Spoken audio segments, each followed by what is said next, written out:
My guest is Gruff Rhys, founding member of the Welsh group Super Furry Animals. Welcome, Gruff. Hello, how's it going? Good. Well, you're in town to find an ancestor of yours named John Evans. Tell us a little about him. Yeah, well, John Evans, he came from an impoverished background in Wales, but somehow found the courage to come to America to look for a lost tribe of Welsh-speaking Native American people.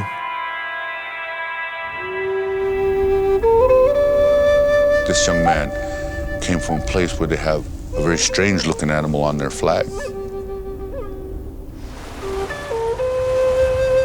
To leave his home, travel halfway across the world on a ship that wasn't near as good as what we have today for sailing the seas.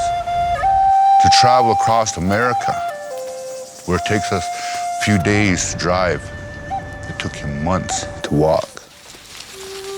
For him to face the animals and the adversity that he had to face in those days was very, very great. But his spirit was strong. His spirit guided him. He was following a mythical person. Was he real? John Evans thought so. Who knows?